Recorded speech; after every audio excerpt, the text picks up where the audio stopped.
To get your hands on those delicious cookies, make sure you visit the Lake City Secondary School. Now, did you know that the Child Development Center plays a key role in the Williams Lake community? Which is why I checked out what they're doing for the new year. For families and children with developmental disabilities, this is the one place in town where people understand your struggles and are willing to help. You know, typically 10 years ago, most of the children that were coming and where child development started 40 years ago is that they were attempting to work with children who were physically disabled.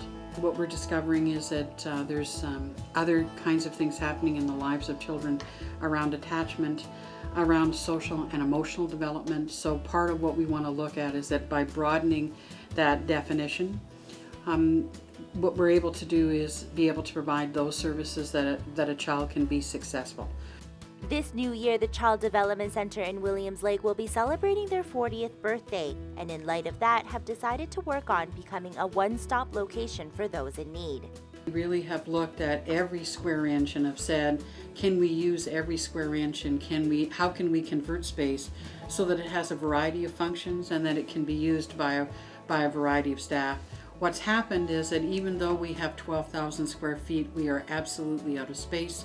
We've taken a storage unit, and what we've had to do is we've had to bust through a wall so that they had access to natural light, but we're really at a point where we need to find some new space for staff.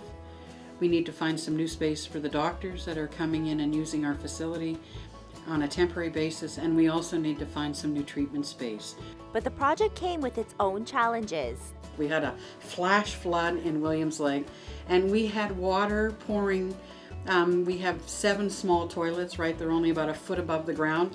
And what happened is that the existing storm sewer system couldn't manage all of the water that came down. And what happened is that we had all 7 of the toilets overflowed in the building.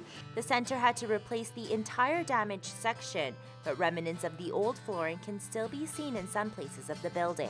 You'll see that some of the baseboards haven't been replaced because we're actually going to lay some more new flooring. So that what will happen. Nancy and the CDC staff have done their best to accommodate and provide for everyone who comes through those doors. We're the first CDC in the province that has a pediatrician on site working with us together. And what we were able to do is reconfigure the front piece of the Child Development Center so that we would be able to accommodate the increased traffic that a pediatrician has brought to the center. Starting to work here, I've been getting busier and busier and seeing lots and lots of kids, and there definitely seems to be a need for a pediatrician here. So in the beginning I was seeing about 2 or 3 patients a day, and I'm now seeing about 8 a day. Yeah, so it's picking up pretty quickly. Despite the already limited budget and space, next summer this CDC will have a whole new addition to the building, a center specifically dedicated for those with autism. For the Variety Club Show of Hearts telethon in Williams Lake, I'm Christina Jang.